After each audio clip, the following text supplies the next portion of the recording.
Hello, everyone, and welcome. My name is Sophia Wardell, and today we have a very special guest, author, blogger, and therapist, Tracy Taris. Tracy is a freelance blogger and the author of Many Voices, One Truth. Tracy is also a licensed therapist who aims to bring healing to the lives of her clients and readers. Thanks for joining us today, Tracy. It's good to see you, Sophia. Thank you. Good to see you as well. And today I'm excited. I want to discuss the psychology of writing with you. Okay. So, Tracy, tell us, could you explain the principles of neuroscience that are the most helpful to writing?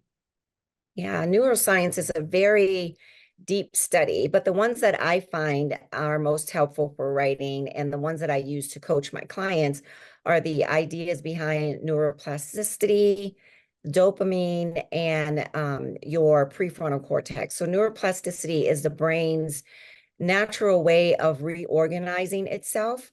And when it learns new ways of being, it reshapes into that. So, like when you set up a writing structure, you're forming new connections. And once the brain gets used to those new connections, you can actually train your brain to become a better writer. And then there's also our brain has a reward system. And whenever we set goals, we get a dopamine hit. And whenever we achieve those goals, we get a dopamine hit.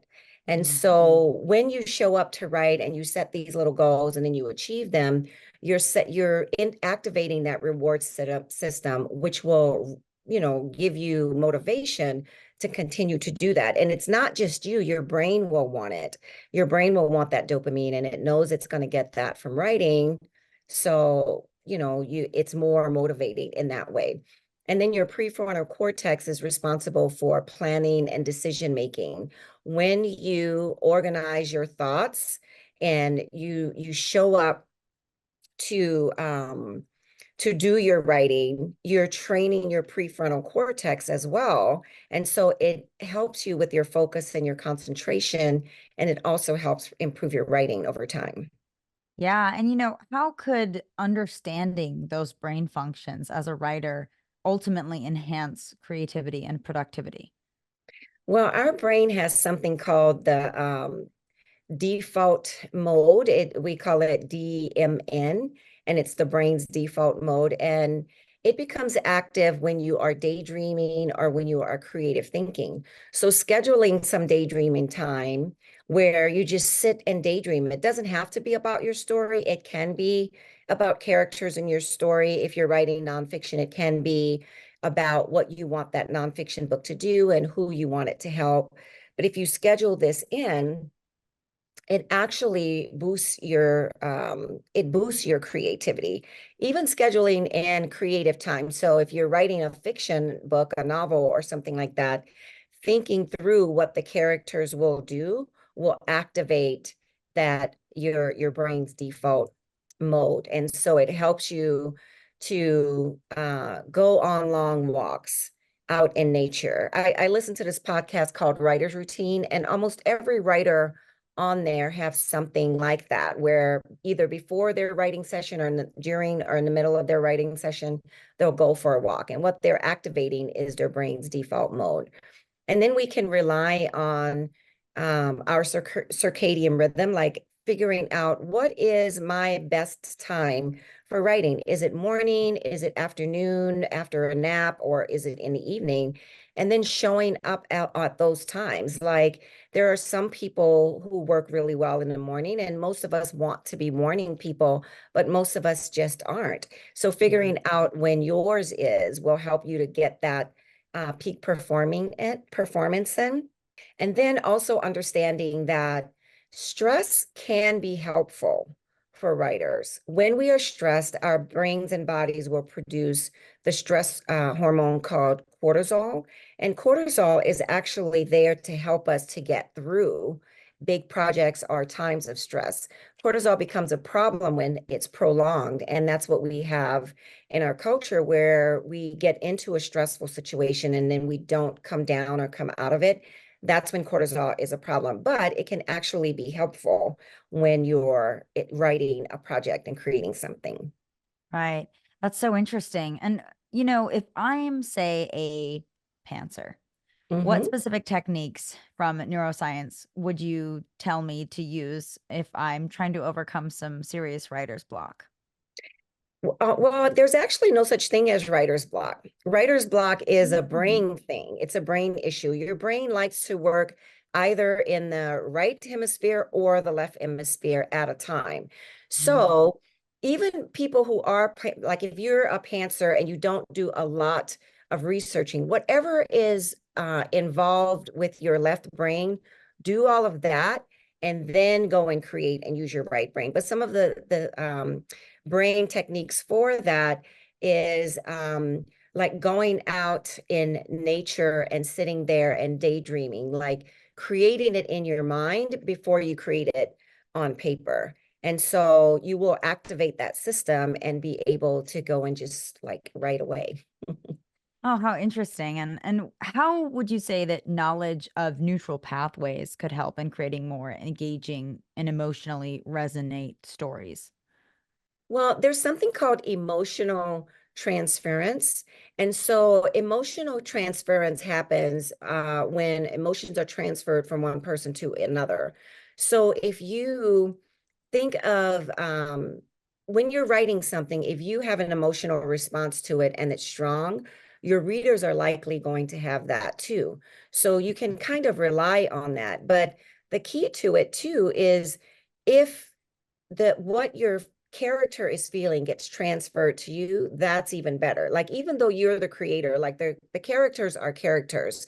And so whatever it is they're going through emotionally, if you can feel that, chances are your readers will as well. And we also have like mirror neurons, which it's things that we mirror neurons fire when we perform something and when we see someone else performing it. So imagine yourself in the story, or imagine your reader interacting with the character. And most readers will interact with characters like by getting into their world.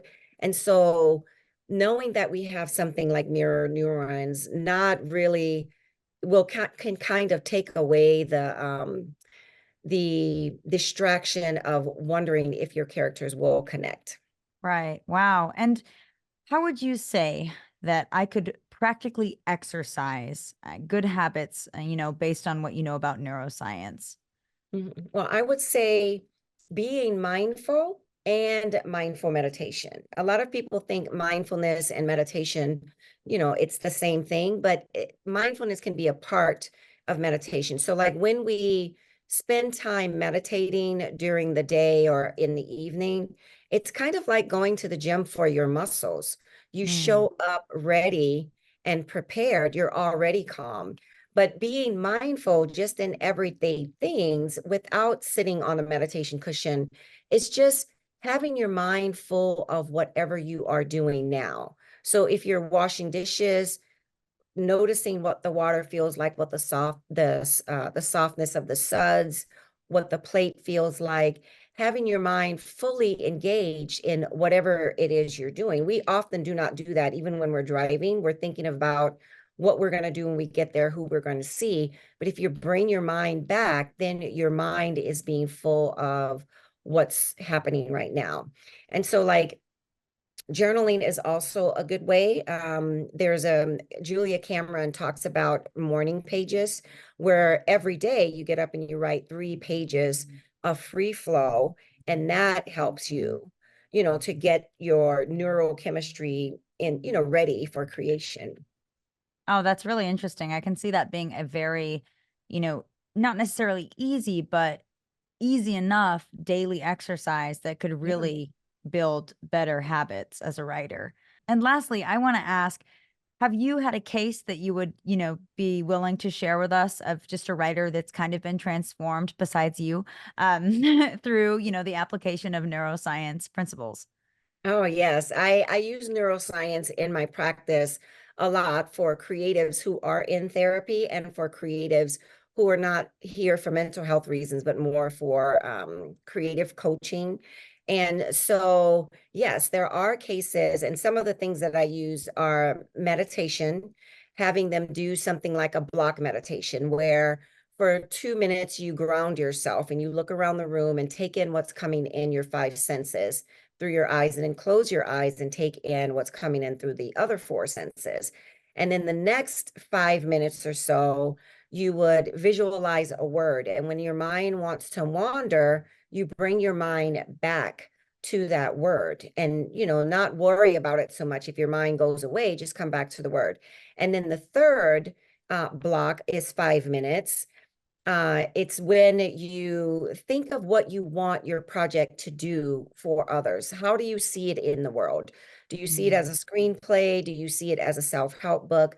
And if it is, who do you see it helping? Is it going to help single moms, Christian people, Buddhist people, whatever the case may be? And so using some of those things, like journaling and writing and meditation, prayer, things like that has helped a lot of people to get out of that block that they have. And I usually teach on the writer's block, that there's no such thing. Like, usually when people hear that and understand that concept of the two hemispheres of the brain, it kind of frees them from writer's block for the most part. Right. No, I love that. Well, Tracy, thank you so much for all your input on the psychology of writing with your whole brain. You're welcome. That's all the time we have for today.